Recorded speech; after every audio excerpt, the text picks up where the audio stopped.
Welcome back to another episode of the Max Stern Podcast. Kyle Stitch here alongside James Finch, and today we're going to start our two-part kind of trade series leading into the trade deadline primer.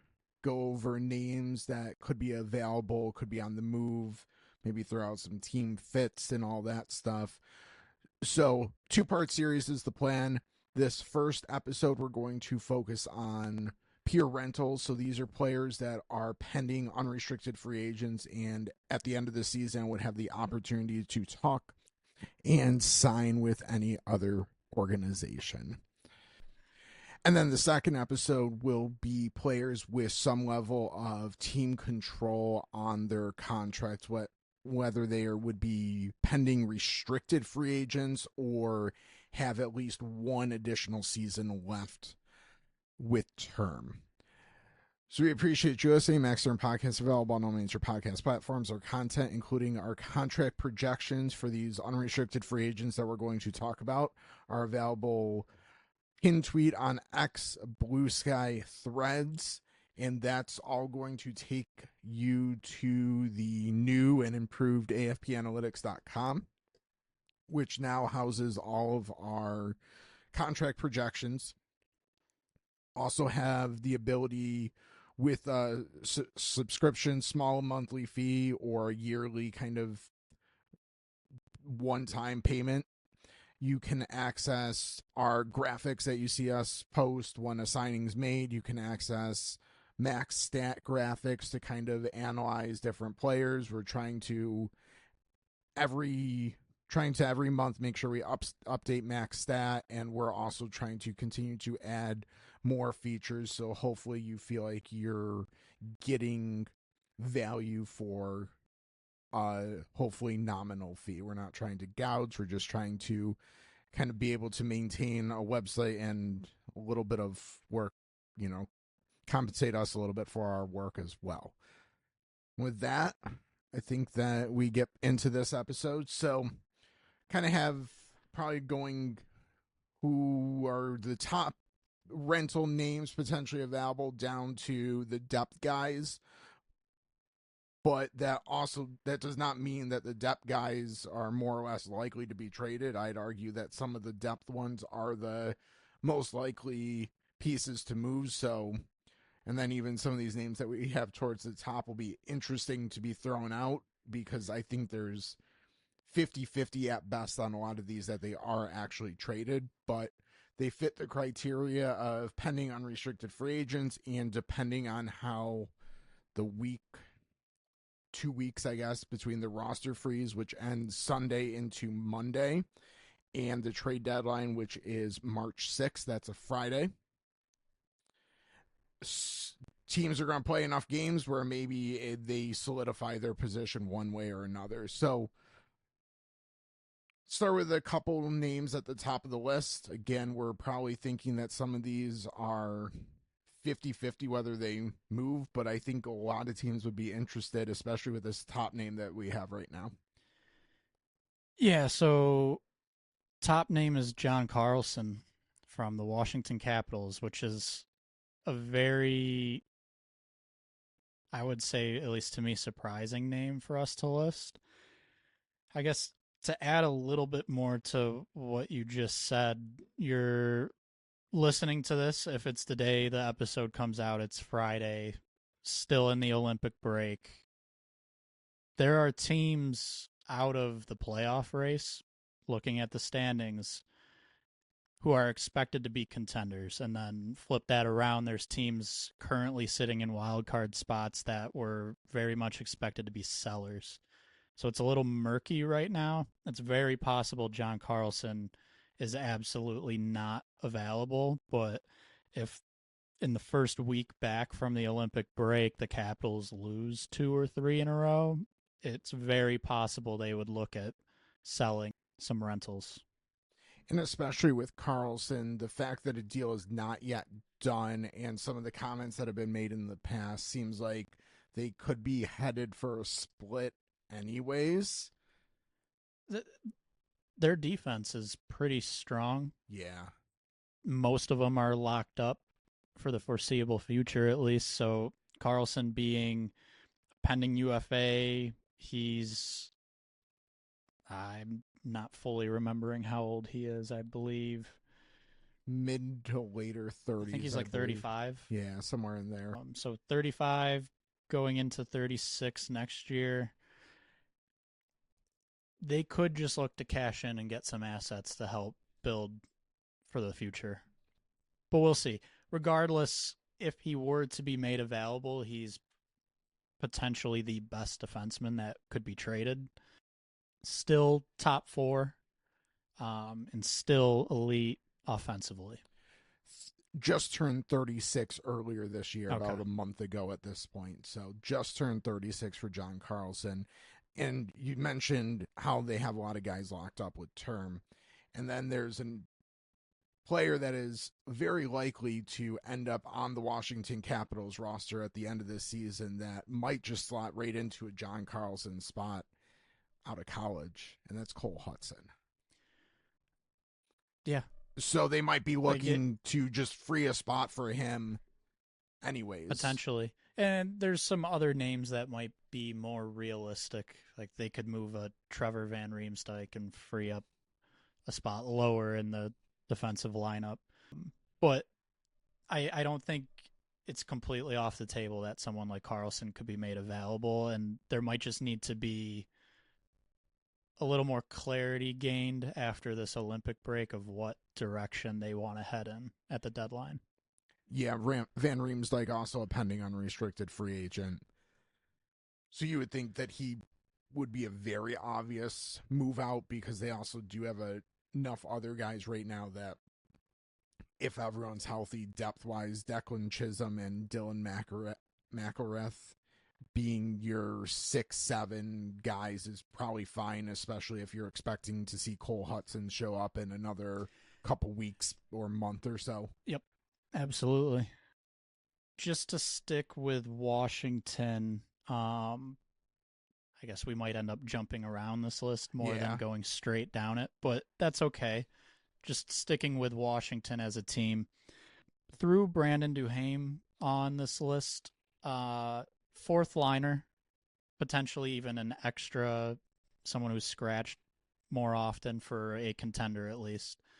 Definitely the type of player that contenders like to go out and find on, I guess we'll call it on the cheap, at the deadline to bring physicality to a fourth line.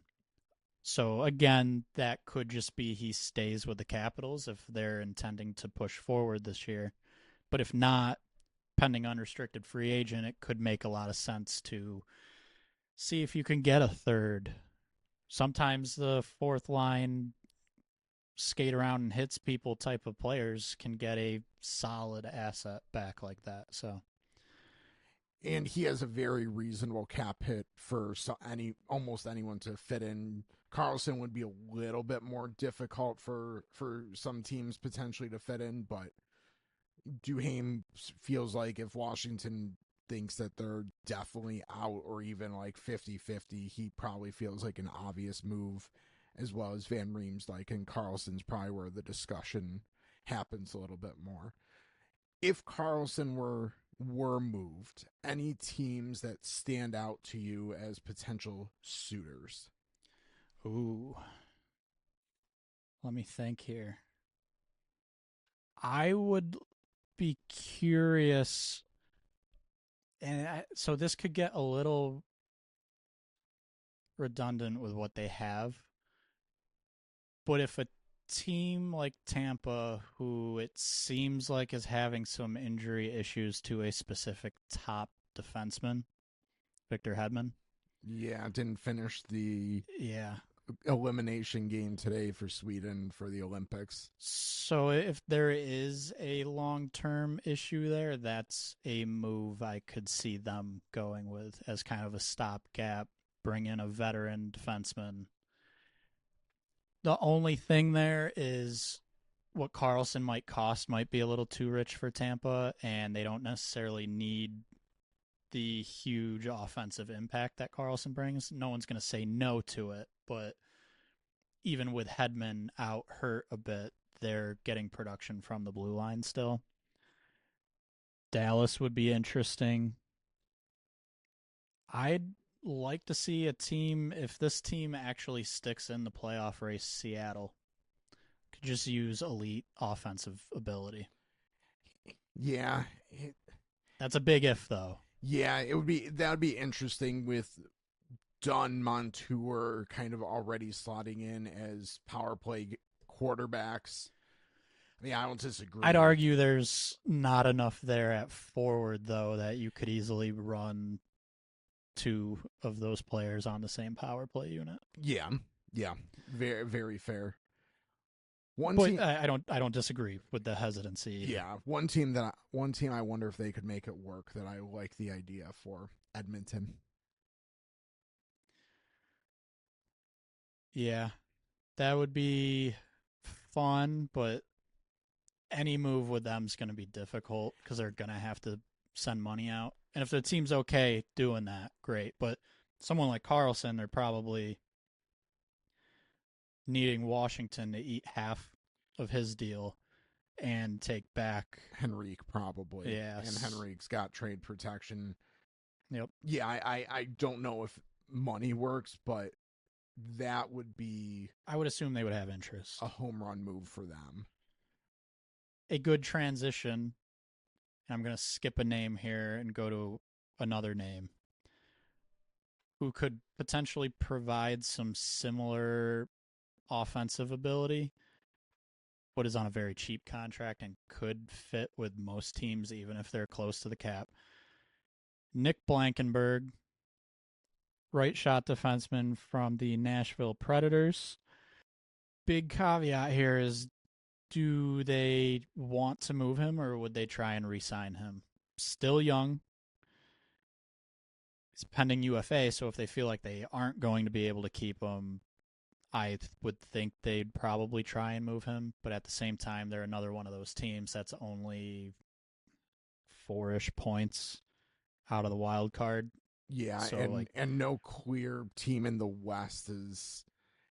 The East feels a little bit more like that's going to be a heavy lift. The West feels like there's probably at least a spot or two very there's wide open. there's probably 2 wild card spots up for grabs and potentially even a spot in the Pacific. Yeah. Projected contract right now for Nick Blankenberg, 3 years, 4.4 million. So potentially sign to an extension, acquire and sign to an extension type player as well. Yep. For a lot of organizations, Tampa to me would be very interesting there because, as you said, a lot of cap space. I don't know if I like that idea as much for Edmonton because there. The reason that you bring in a Carlson, try and bring in a Carlson if you're Edmonton, I know that would be very difficult to make work, is he has playoff experience and is proven in that situation and might be able to help get them over the hump. I'm not sure. You don't know on Nick Blankenberg well enough where if that's the one move that you're making, I'm not sure that's the one.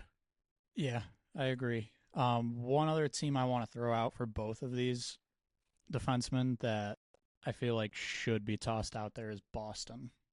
I have two other teams as well then. Boston's very much, at least supposedly, looking for a right shot defenseman. Yes. So, really, either of those guys, you could argue for slightly different reasons, would be a great fit there. Blankenberg for them could make a lot of sense. The only thing I'd worry about a little is there a little redundancy with Mason Laurie, and he's kind of been on the fringe there, so could even see a Maybe move where he actually goes out as well. there could be a Maybe, blockbuster with Boston and Nashville. Maybe some forwards involved too going to yeah, Boston. yeah. So I had two teams in the Atlantic that I think could be interesting for Carlson and definitely Blankenberg.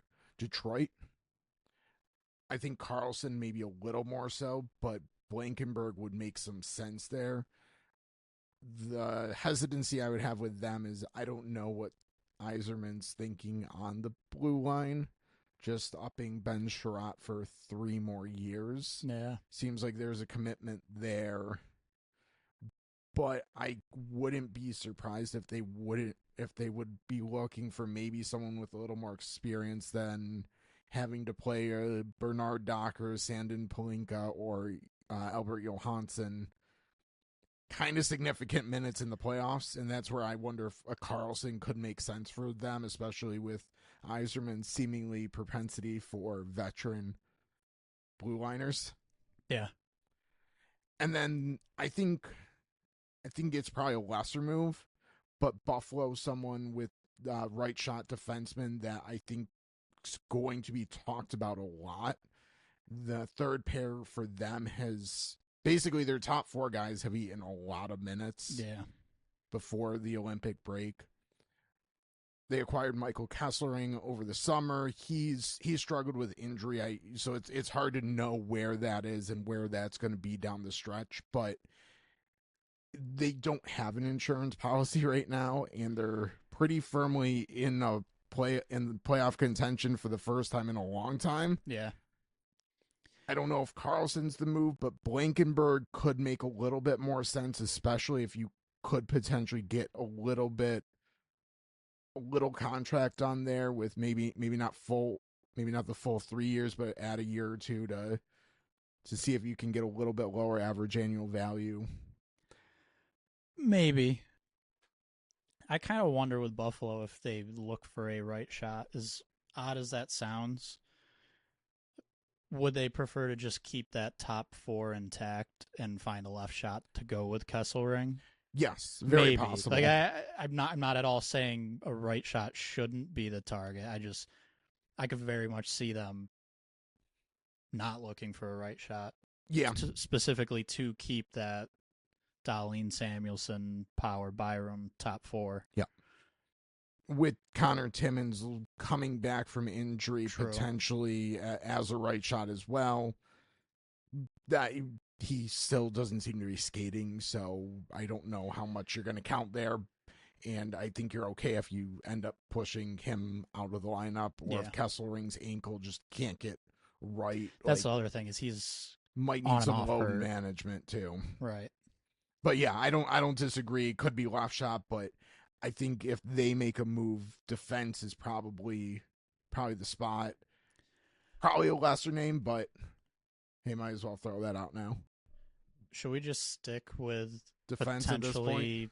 Defense, even right shot defenseman kind of? We might as well. Handful here. Yeah. We can start out west, and this is another team that, like, depending on how the week goes after the Olympic break, maybe this doesn't happen. John Klingberg, San Jose, you're very much getting an offensive guy and not much defensive help there. So a team needing offense or power play help, Klingberg could work. I do also think it's possible San Jose could get themselves a little more into the wild card mix and still move out some of their defensemen. They've got a lot of pending UFA defensemen. So it's possible he's available anyways, regardless of the situation. He's kind of a good offensive, like, don't expect much help defensively. The exact opposite type of right shot defenseman is potentially available from Chicago, Connor Murphy, where he should be much more of a help defensively and is maybe your more traditional third pair, good in front of the net, isn't going to show up too much on the stat sheet type of defenseman, but a lot of times that's what contenders are looking for. Nick Jensen could also fall in that same potentially. His play has not been as good the past couple of years. Let's get that out of the way. But yep. I don't know if that's kind of been since being traded to Ottawa. So I don't know if that's maybe systems on ice fit or if he's lost a couple steps at his age. He's in his 30s at this point. Like, both are possible explanations, but he has playoff experience. Been around a while, he could be kind of the slightly lesser option, and I think Ottawa's probably a pretty clear seller at this point, but maybe if they roll off a couple wins that changes. but he would be more in the Connor Murphy kind of mold where you're looking to maybe add a little bit of a veteran at the bottom of your lineup to eat a few minutes, eat a few defensive minutes. That could be another name there. You want 3 more names that, in theory, could fit that mold? Yeah. Luke Shen from Winnipeg, Noah Yulson. Yeah. from the Flyers, and Vincent Desharnais from the San Jose Sharks. All kind of that more physical right shot, should be bottom pair defenseman. I can see some team ponying up a little bit more than expected for Shen. I think he has the intangibles, things that don't necessarily show up on the stat sheet. Definitely that type of player, so I don't disagree at all there. Another sneaky name that's been kind of clutched down the stretch a couple years, like very good. This is a 7th, 8th guy. Troy Stetcher, right shot. Smaller, which teams kind of shy away from in the playoffs, but he's also shown that he can fill that role perfectly. Step in to provide a little bit of a spark. Generally, he's solid defensively. Yeah. I hesitate to call any 7th, 8th defenseman reliable. But as far as 7th defensemen go, he is one of the more reliable ones. Yeah, if you know what role you're getting him for, and that's to fill out the bottom of your roster, yes, I think that's, and he's shown that he can adjust. Like, he's bounced around so much the past few years and kind of fit in fine in all those places. So that could be a little bit less of a little more low risk move, I guess. One more right shot name, Timothy Liljegren. Yeah. Which brings us back to San Jose. Someone who's so far in his career kind of been the fringe second, third pair type of guy. My assumption would be a contender's either acquiring him to fit like a last top 4 spot that's open, whether that's just open already or due to injury, or just that last piece for the bottom pair to really solidify the defensive group. In the past has had some solid underlying numbers, something that might surprise people a little bit because it seemed like he's had a kind of tumultuous career so far, going Toronto and then San Jose. But could be a sneaky good pickup, especially if he's meant to be for the third pair. Yeah, I kind of skipped him because I could also see a team looking to acquire him and even do an extension. Like, we're projecting 3 years. Sorry, 2 years looking at 3 years. 3. Yeah, I was at me and reading lines across has become a struggle these days. 3 years, 3.33 million. No, I don't have issues with my eyes. I just stare at lines across all day, and it gets a little tired over the end of the day. So 3 years, 3.33 million, and young enough where you might again see him as a little bit of a more than a rental. So maybe if you miss out on a Blankenberg and you're looking for a little bit younger legs, and again, maybe someone that you want to keep around, that maybe is the pivot for, in my opinion, from a Blankenberg. Not quite as much offensively, but also is going to give you more than a Murphy and Nick Jensen, for example. So can shift over to left shots. I have one name higher than the name I'm about to say, but just to stick in San Jose, to kind of drive home the point, there's a lot of pending UFA defensemen there. Mario Ferraro, someone who has been rumored to be moved for, it feels like, the past 2-3 years. Ever since Erik Karlsson was moved, it felt like and maybe even before that. He's an interesting player to me because perception around the league, it seems, at least every time he's in rumors, it sounds like teams think fairly highly of him. I don't know fully or truly what I think of the player yet because he's been in San Jose on some very, very, very, very, very bad defensive teams. It seems like in the past year or two, some of his metrics have come a bit back towards the middle of being average. So to me, he's very much like if I'm looking at him as a target to bring on my contender, I'm probably hoping he's like the number 4 tops and maybe ideally coming in for the bottom pair. Probably more of a defensive guy, a little more physicality, but not someone you should expect to be coming in and really driving offense for the team. He not to overshadow how good Erik Karlsson was the year he won the Norris with San Jose, but he was given Ferraro was given a lot of credit for kind of being the perfect complementary piece at the time to let Erik Karlsson kind of run free, and then Ferraro kind of stabilize things at the blue line back end, I guess I should say. I That's we're a couple of years removed from that, so I don't know if that's I think where the perception comes from, and again whether he's still there and it's just a factor of him being on some very talent depleted teams, or if he's kind of hit his downside of his age curve, and maybe there's a little bit of a concern there. I'd also be a little concerned giving him our projected contract, 4 years, $5 million. Yeah, But I think that he probably gets that in the open market based on perception. exactly. Yeah, but it's one I would stay away from the extension, but could be a very useful rental.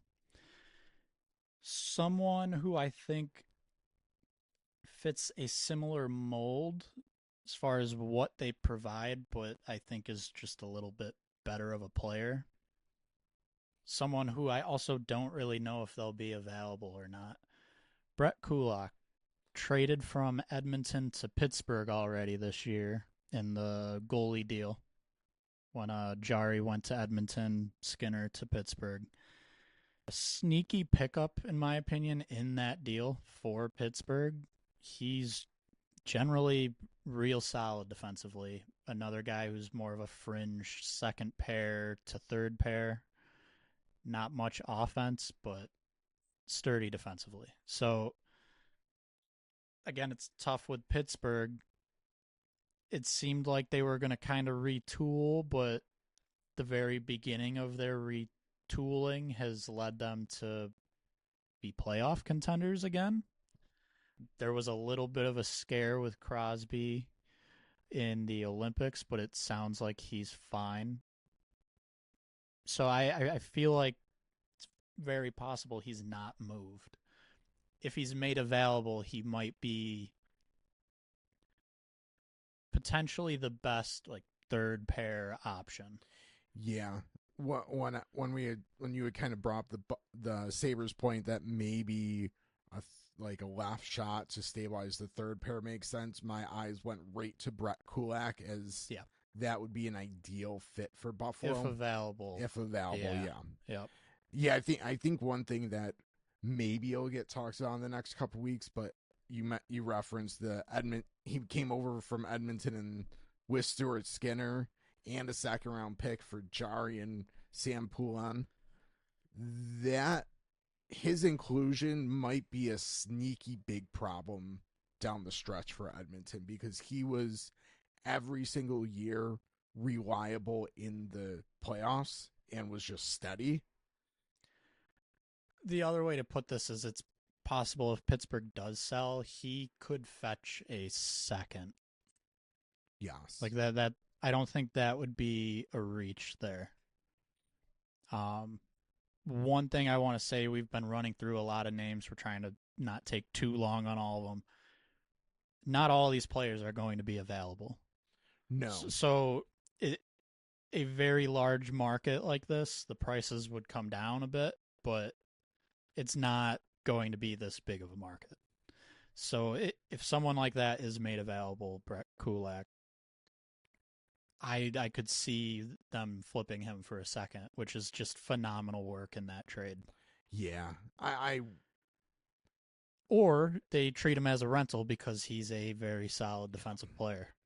yeah, depends on what path they want to go, but every team we talked about for the potential, like John Carlson, like Brett Kulak, makes a lot of sense. I know, very completely opposite players almost, but the Tampas, the Dallases, especially Yeah. those teams, like that's exactly what a team like that brings in. Yep. Moving back down our trade board for a handful more left shots.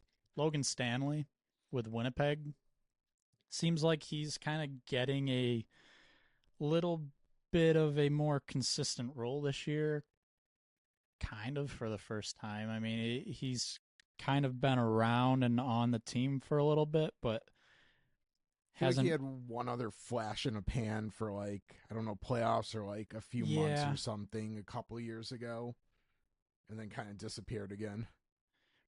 he's kind of your very. I mean, I'm pretty sure he's like 6'6" or something. He's the Yes. big body, physical defenseman. Of any defenseman that's moved, he might kind of be the go-to for a team looking for that. Him and honestly Luke Shen on the same team, Winnipeg. Those two are probably viewed as, oh, you need someone to clear out the front of the net, go get those guys. One thing I want to toss out there that's interesting is this season, looking at our max stat, he is or has been pretty much elite with his shot. That's something that has not been seen at all, like whatsoever, so far in his career. And he has, I think his best season was actually last year. We had him 30 percentile, the 30th percentile for sniping, and that was his best. So, as far as a defenseman's concerned, someone who is really being acquired to provide that physical presence, maybe he's able to kind of surprise you and give you a little bit more. But yeah, he's the physical guy to acquire if you need a left shot. To me, he is one of the most obvious names to probably be moved I'd be because, shocked if he wasn't. yeah, because as you just laid out, he's the profile that every single playoff team's gonna covet. Very inexpensive contract right now. Like, they're in Winnipeg's should be selling and getting some assets because this year just hasn't gone well enough for them. They could potentially do a quick little retool if they get some nice assets and be right back in another year or two. So it's got to happen with him. The other interesting thing, and I don't know if I want to really put this out there too much because it just seems so odd. And again, a lot of these names might not be available, but we ran through like 10 right shot defensemen. And sure, like 4 or 5 of them could not be available. Kulak, Ferraro, Stanley, and we've got one more left shot name on our board. And there could be other left shots that we haven't listed who end up being available or traded. But we tried to grab some of the more obvious rental names. There's only 4 on our list. So it's possible the prices for some of these left shots are actually a little bit higher if that's what a team is specifically looking for is a left shot defenseman. Last name Matt Grieslick, Yeah. Chicago. Don't know what to think there. Basically the exact opposite of Logan Stanley, except the only thing they have going similarity wise is they're both shoot left. Yeah, it's I don't want to go as far as saying he's like the left shot Klingberg, He's not as bad defensively, I don't think, but he's also not quite as good offensively. But yes, he's very opposite of Logan Stanley. I also don't know. He had to sign a PTO, I believe, player Yeah, tryout. yeah, PTO, yeah, is that the right term? yeah. Professional tryout I'm contract. getting Yeah, confused from my day job. yeah. PTO. He had to sign that with Chicago. Ends up signing a, I don't think it was minimum, but like a $1 million Yeah, deal. 1 by 1. Yeah. So even if they move him, like, how is he viewed across the league? Is he viewed as someone that can really help and contribute, or is it like they're getting a fifth round or sixth round pick for him? I don't know. And then for Chicago, is it worth it to move him at that point? Because then you're forcing probably a younger player into the lineup. If you have someone ready, cool, whatever. But if you don't, it could even make sense for Chicago to just keep him. Yeah, he's gonna be. It's gonna be interesting to see what happens because I don't think a team's going to give up more than that fourth, fifth round pick. I think fourth would even be Chicago getting lucky there Yeah. because Stanley's everything a playoff team wants. Grizzlies generally everything a playoff team is not necessarily seeking. Yeah. Small kind of thrives on the power play. His last 3 seasons that he was in the playoffs with Boston, none of those performances were overly spectacular. I just have some raw stats up, but no points, minus, average ice time not great, and we're a couple years removed from those seasons anyways. I yeah, I I could see a team wanting him for depth purposes, Right. but as you laid out, does that make sense for Chicago to do a team that has tons of picks already and maybe is better off having the body down the stretch? Yeah. We'll And see. and if you're looking for a lot of playoff teams aren't looking for someone to infuse their kind of pop on their power play, which is kind of where Matt Grizzlick's best. A lot of times it's more so like, okay, let's acquire a guy to be our 7 or even an 8 kind of, and that's more your Vincent Desharnais style, a Yeah. little more physical, plug in bottom pair, maybe can help out the PK if needed. It's not necessarily the guy whose specialty is offense and isn't. I don't want to say he's not good offensively. He's fine offensively, but he's not providing elite play. Yeah. So yeah, we'll see on that one. But that wraps up, at least on our Defense. trade board, the defense rentals. Yeah. Let's hit goalies quickly. Yeah, might as That'll be well. very quick. We can start with a very unsure name. This would be interesting. Sergei Bobrovsky. If Florida decides they're out, which right now, let me pull it up real quick. Florida currently has 61 points, and Boston's wild card 2 with 69. So that's essentially 4 wins apart. That's not easy. With multiple teams, I think there's at least 2 teams between Columbus, Washington, I think are both above Florida. Columbus, Washington, Ottawa, Toronto, Philly's tied. Yeah. So not only do they need to make up an 8 point gap, they need to outpace some of those other teams Yeah. because there's spots in the Metro that potentially could be. It's an interesting playoff scenario in these, but just catching Boston might not be enough either. Right. And we could also sit here and say, well, if any team's going to be able to come back from that, Florida. Yeah. And I don't have a real argument against that. Like, okay, sure. But again, like, I don't know if they're already thinking this, but let's say that first week goes by, post Olympic break. There's a week until the deadline, and they haven't really made, or yeah, they haven't really made up any ground there. Yeah.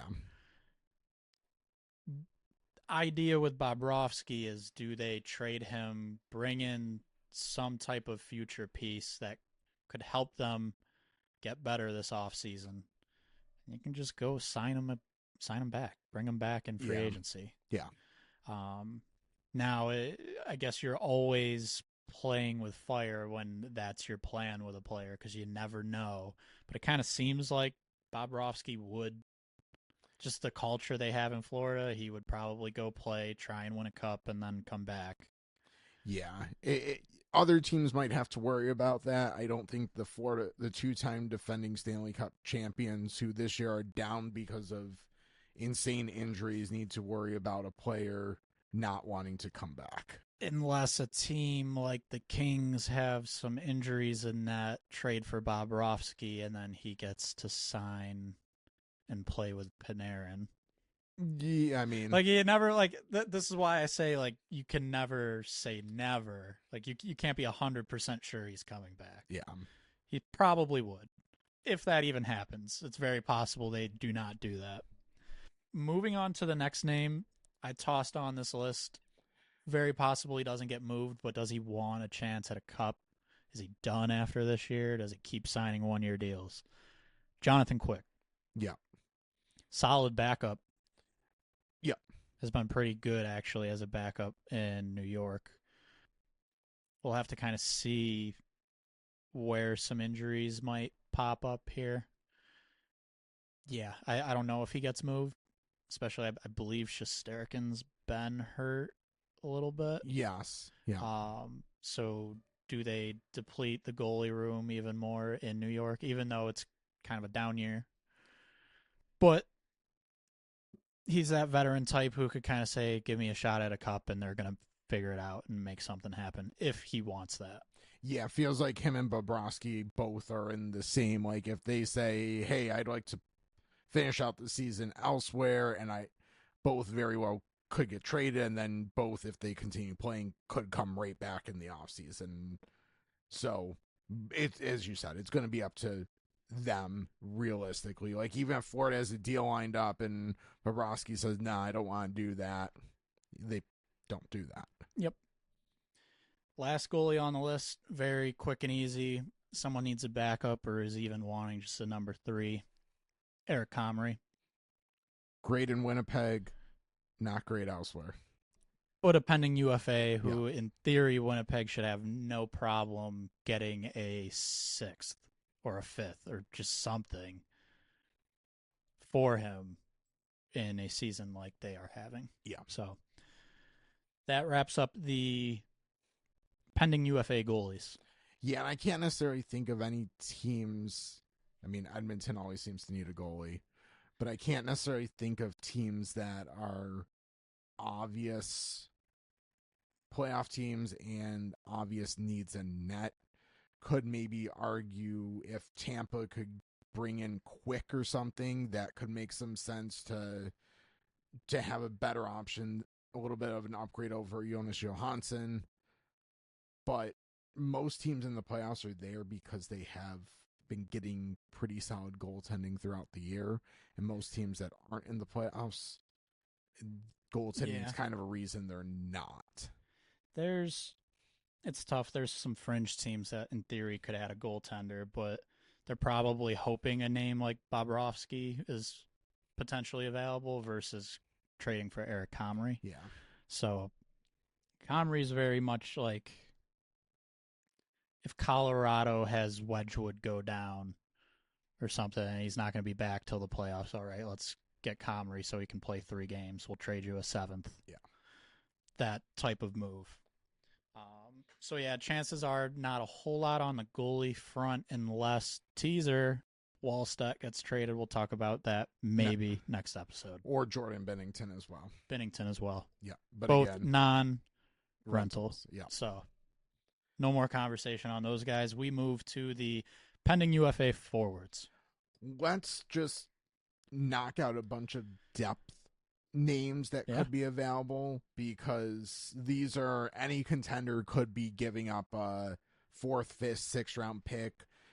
Some of these probably a little bit more attractive as 4th line options. Others might be just break glass in case of emergency, but better than Yeah. having to bring a young AHL player up type thing. So Oscar Sundquist with St. Louis, Ryan Lomberg with Calgary, Kelly Yarncrook with Toronto, Tanner Pearson with Winnipeg, Cole Kempe with Winnipeg, Nick Cousins with Ottawa,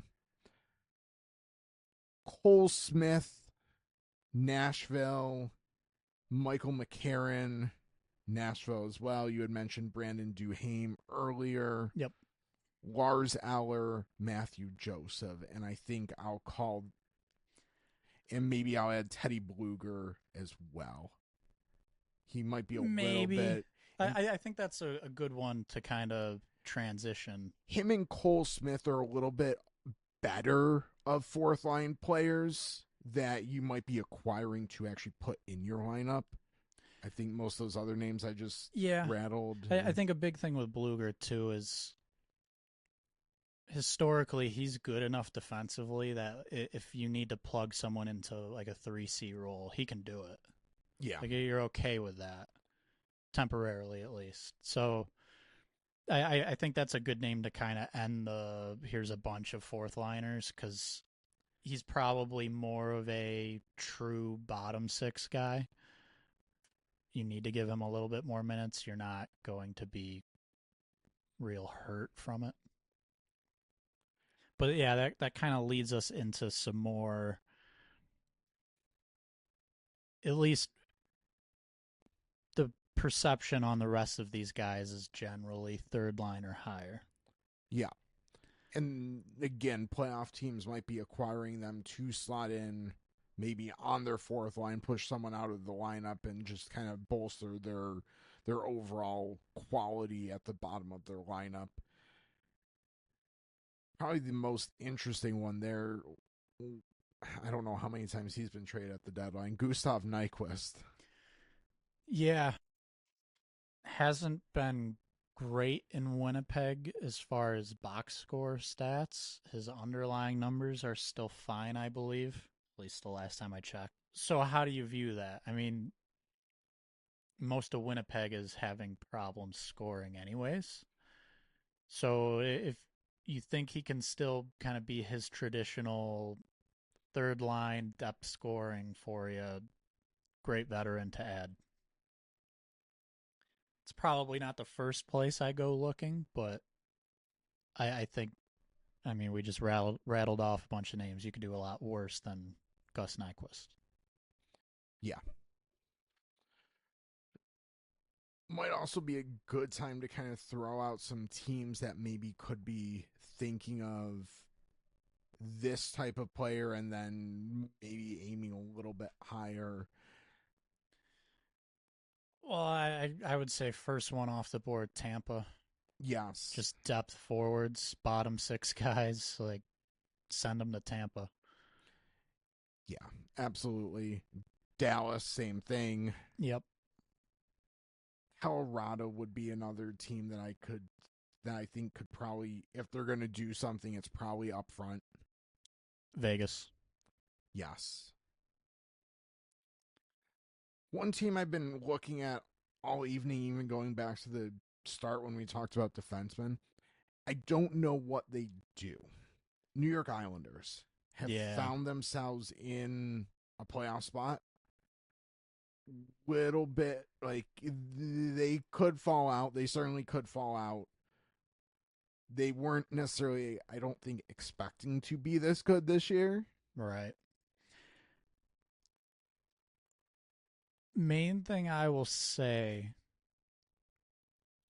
unless they are very confident they can extend someone on this list within this episode, I feel like they're only adding if it's someone with control. I feel like even the Palat deal, like that made some level of sense from a future standpoint for that team, where it was like, okay, potentially we can bring in someone who ultimately they are familiar with, Darch, the GM, is familiar with Palat. Add an asset, and in theory, he can help next year too. Let's say you don't love the contract, but it's not a move strictly for this season. So I feel like they probably don't give up anything of significance asset wise to add a rental unless they're pretty confident they can get a deal done with that player. Yeah, I don't disagree with that at all. But every single time I pull up the team list, it's like, hmm, they're getting such a good year out of Ilya Sorokin Yeah. that things could be on the table that maybe weren't expecting. But yeah, your point about term, like maybe going way back, like Nick Blankenberg acquire and extend on the blue line, Yeah, something like that could make sense. or name, or there's a few names I see that we'll get to probably towards the end of this episode because they're at the top of the forward list that could make a lot of sense for them to trade for, extend for a couple of years as well. So Yep.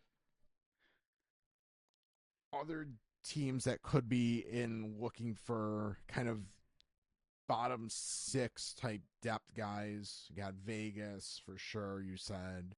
Tampa, Dallas. Edmonton, I don't know what they do, but they could be someone to not have to play a Savoy or a Howard or a Yeah. Hudson or a Henrique even.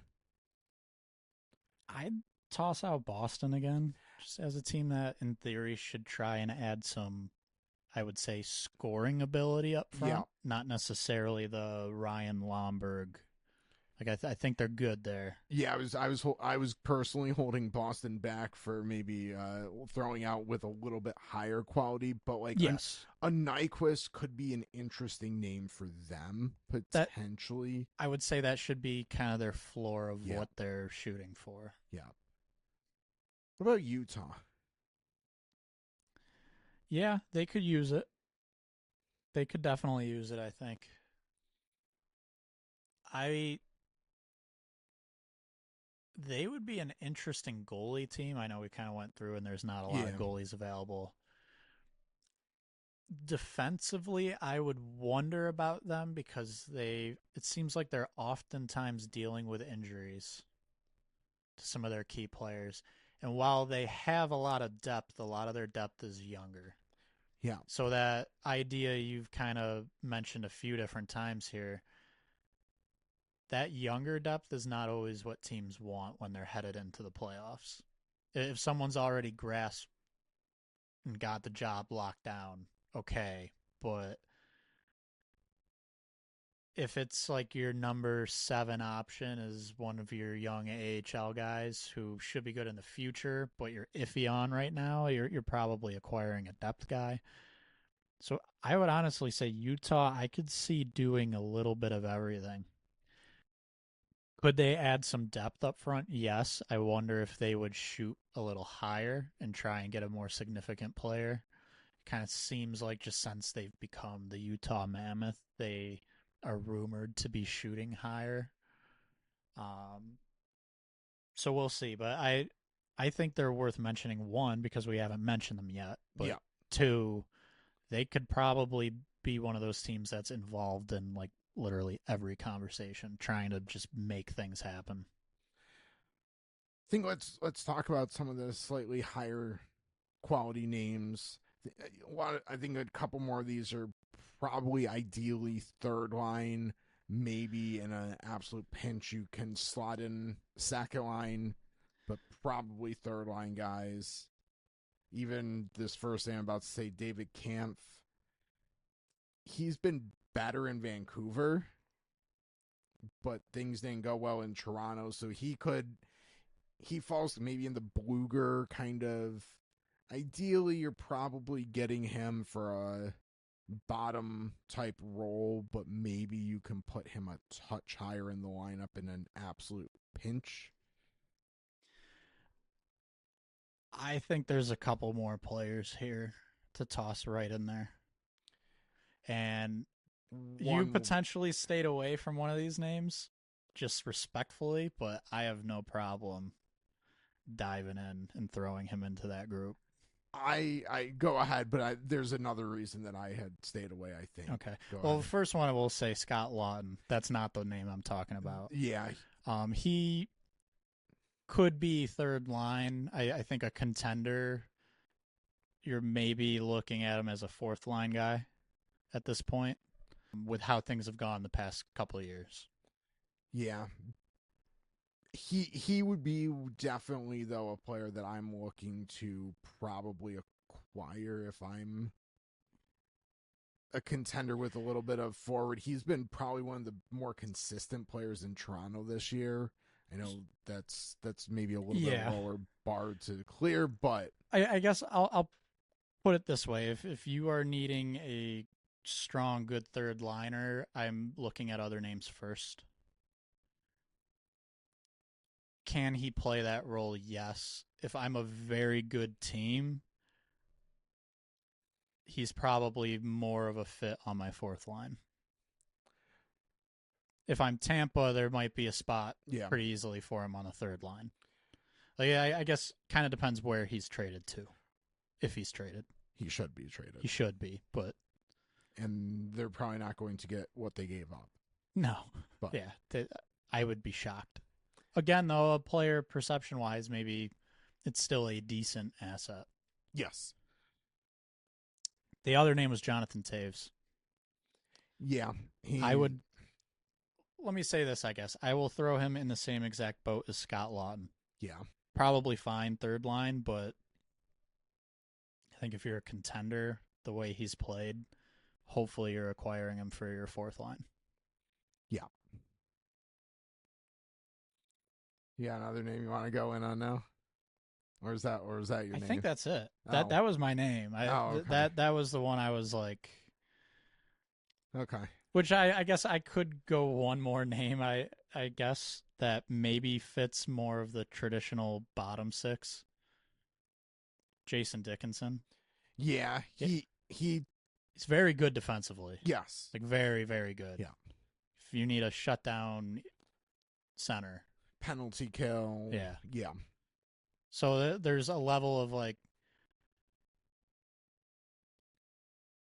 I think it would be fair. Like he's borderline elite shutdown center. So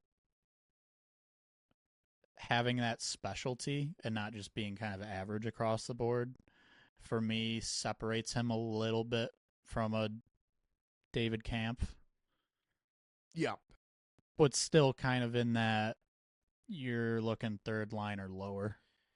Yeah. You should be, hopefully. If you're looking for that type of player, it's Dickinson, it's Bluger, it's Lawton probably. Those are probably the three names, varying degrees, depending on how much room you have cap-wise and what asset you're willing to give up. Those are probably the names you're looking at if you're looking for kind of someone to solidify your bottom six, defensive game, penalty kill. And then... Let's go... Let me phrase this a certain way. Two more names that I think are ideal third pair players. Yep. More so than the rest of the list we're going to talk about. Ilya Mikheyev from the Chicago Blackhawks, winger. And then Eric Haula, who's kind of a center or a wing, just kind of depends at what point in his career you're looking at. Yeah. I think ideally those are third line guys, but they have had some level of success in their careers higher in the lineup. Yeah, Mikheyev has been pretty solid defensively throughout his career. Yep. To me, if I'm looking for that, Howell maybe has a little center flexibility, so that maybe is attractive, but William Mikheyev is probably one of the more attractive, like third line defensive type players. Yes. Him and Nyquist are probably the two that fit that mold, although Nyquist at this point probably maybe a little bit lower in the lineup, but you're probably shooting for Ilya Mikheyev, and then if you miss out, maybe that's where you pivot to a Nyquist type thing.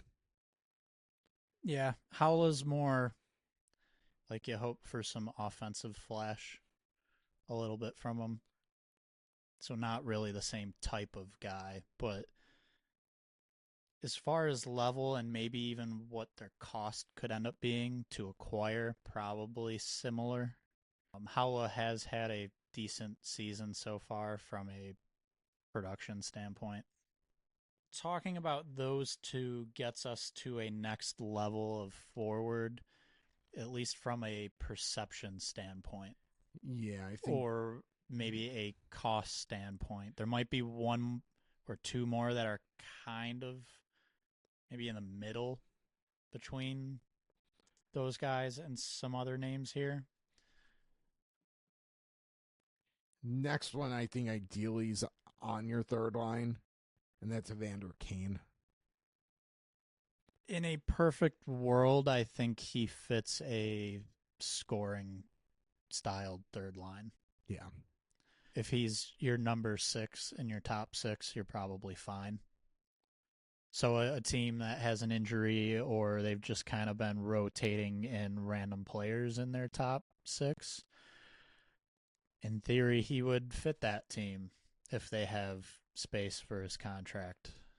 Yeah, I think I agree there. I think ideally third line, but I would call him top nine more than I would middle six just Yeah. because of his style of play.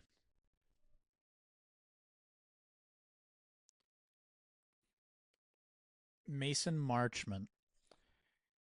Be interesting to see how this plays out for sure. Well, there's three Columbus play forwards we're about to talk about. I was going to say we could even kind of just talk about the Columbus guys at the same Yeah. time because it's almost a bigger conversation of Columbus. So Columbus is one of those teams that it's a bit unclear right now what they're going to be doing.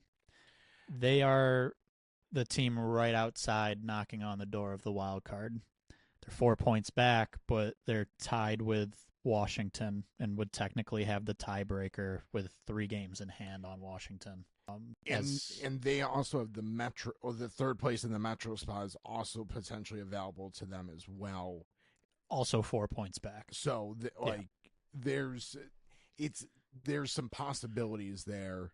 They're not at all out of it. No, and the moves that they've kind of made, bringing in Mason Marchment, Yep. and then firing Dean Everson in the middle of the season and bringing in Rick Bowness, you don't make those moves if you're just looking to turn around and sell. Exactly. There would need to be a bit of a drop off, I think, in kind of first week back from Olympic break, maybe even right up until the deadline. They would have to have a fairly brutal stretch, I think, to decide to sell. Mason Marchment's one of those names. Charlie Coyle is the top forward on our list, so that's another one of those names. And then the other one who fell right in the middle of those two, Boone Jenner, is also their captain. So like that's very serious. Yes, we're definitely selling type of moves there. So it's very possible these names just kind of get crossed off, forget that they were even mentioned essentially. But they could go 500 and if I believe it's the Islanders. Islanders and Penguins are both right there. I think the Islanders are third right now. Let's say Islanders and Penguins come back from the Olympic break and basically win out before the deadline, yeah, and create even more of a gap. What does Columbus do? Yeah. So I don't know. We'll see. I look at them and would say, if anything, buy. You're just outside the wild card, but again, there's still a level of, it seems, uncertainty about some of these teams. And I don't even know where the addition makes sense for them necessarily. Like, I mean, you can always talk about depth guys, but like, are they making a a, a much of an impact move because they have a lot of those type of players on their roster already. Like ideally, they're shooting a little bit higher, but we're through almost every single name here, and as you mentioned, Charlie Coyle is kind of the forward we have ranked the highest. To me, like Marchment was kind of the move as far as Yeah. bringing in a rental. Yeah. And if there's any more of a significant trade, they're probably looking at a bigger piece who has control. Yeah. So essentially, Columbus's work, assuming they are technically labeled buyers, their work might be done already, barring injuries. Marchment was one of three names that.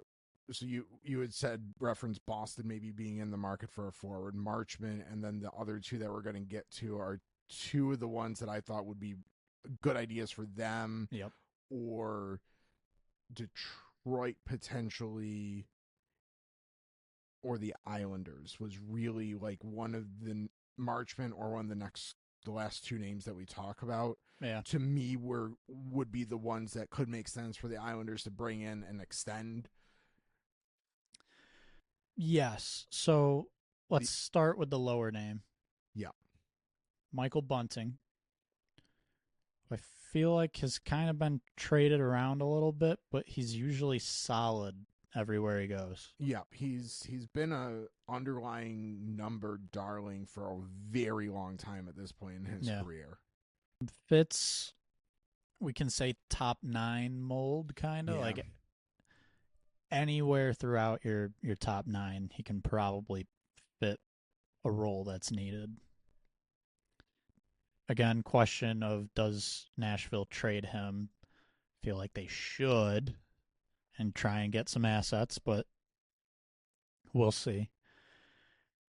He hasn't been rumored much yet. More so when Nashville's talked about, it's more the top names that have control. I would expect his name to pop up a little more as we get closer to the deadline. He's not the click name right now because it's kind of obvious that he should be moved. True. For what that's worth. And it's Nashville. Yeah.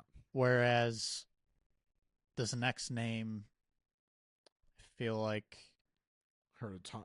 You hear like anytime someone mentions trade, partially because he plays for the Toronto Maple Leafs. Yeah. Bobby McMahon. Oh, I thought you were about to say Austin Matthews. Yeah. Oh, yeah. No. No, Bobby McMahon. So another guy, label him, I guess, top 9, because kind of what do you need him to do? He can provide some scoring. He's going to provide physicality. Whether that's on a third line or a first line, wherever the spot is. He is probably the most heavily rumored player right now. You're probably hearing and seeing, I should say, as well, talk of first round pick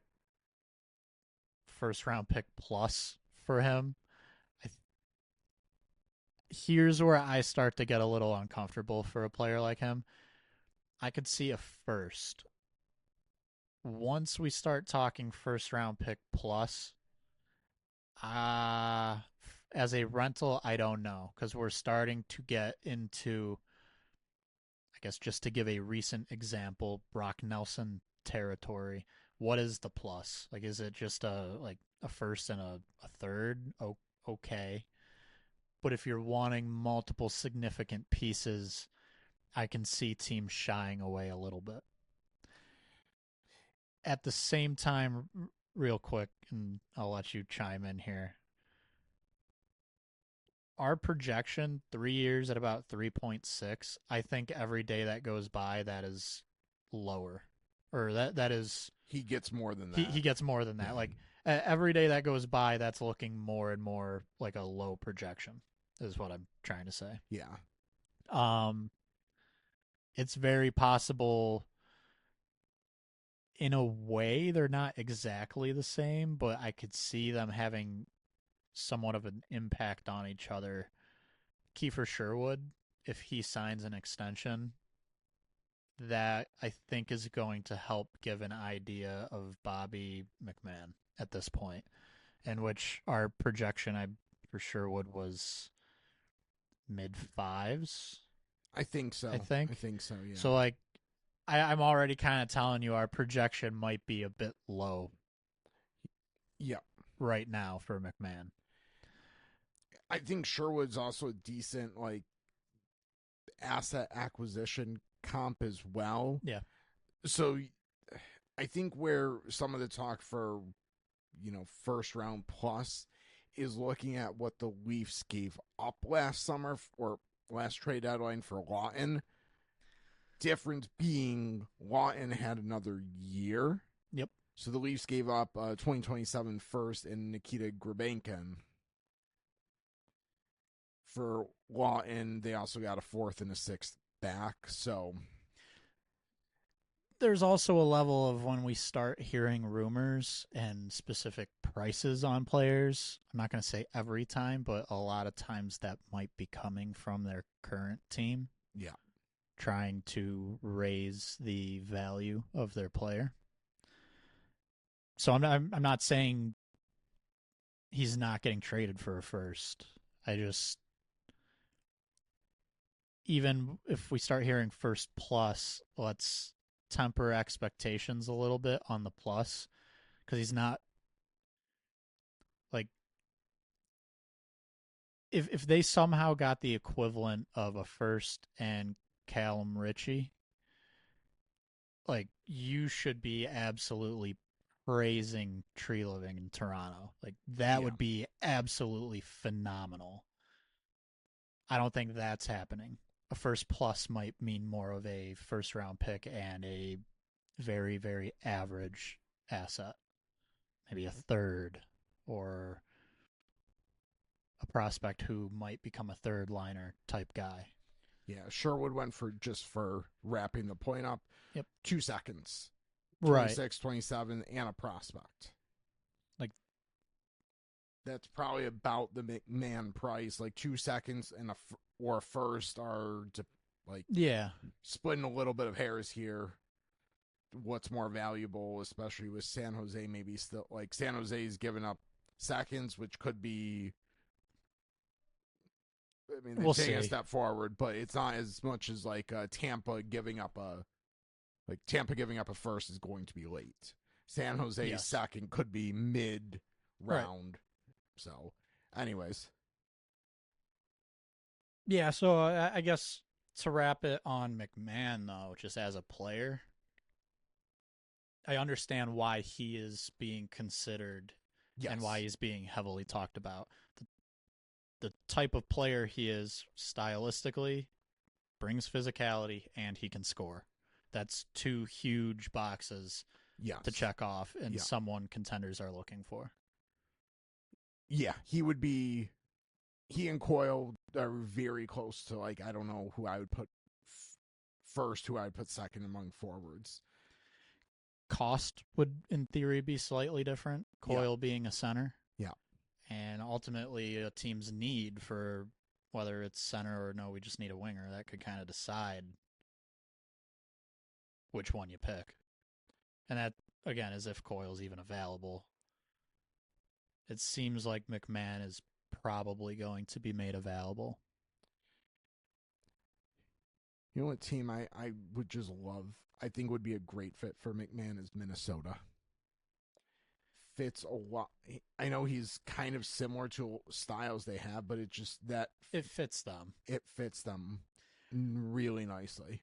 My only hesitancy is I'd rather Minnesota trade for a center. Like whatever assets you're giving up, just Yeah. get a true center. If they can't do that, I'm all for it. Yeah. The only team I think kind of contending that we did not mention this entire episode, and I'm not surprised because I think if they're doing something, it's probably shooting higher. Maybe it's a blue line move. Carolina Hurricanes.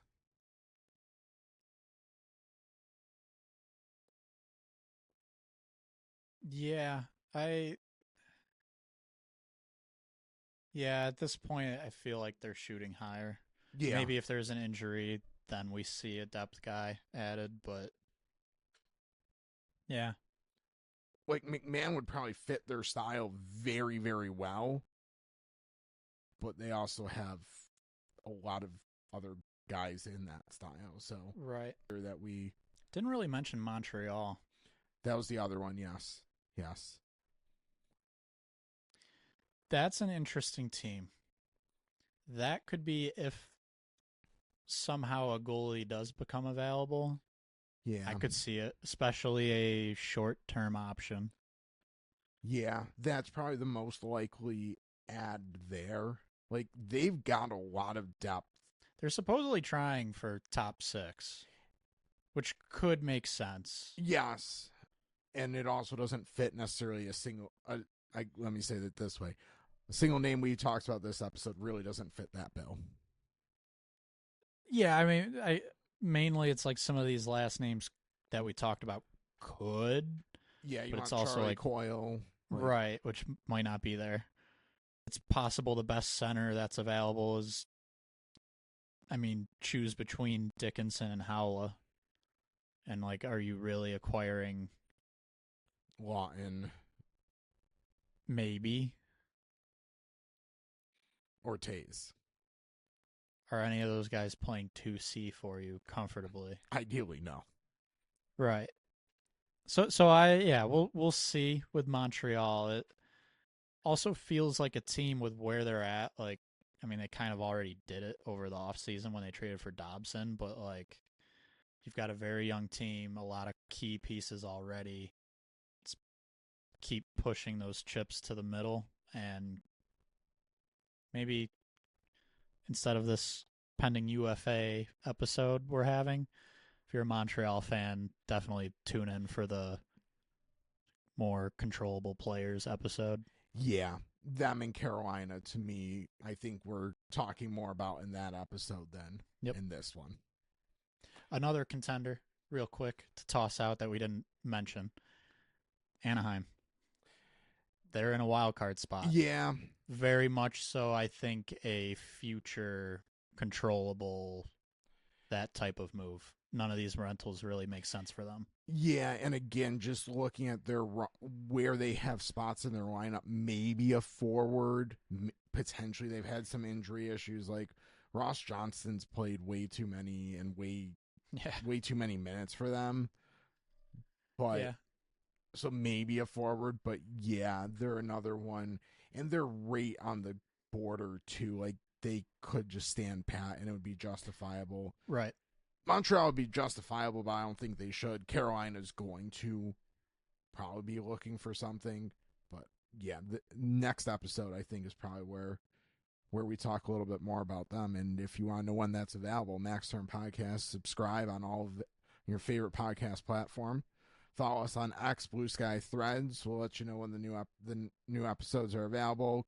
Our content is available at afpanalytics.com. That includes contract projections, the max stat. So max stat would be good if you're looking to figure out which like a skill or something that you're looking for your team to add or potentially lacking. That's kind of how max stats structured to be able to do something like that. Lots of different components. So if you think your team's weak in skating, well, you can kind of look at guys that are fast that are potentially available.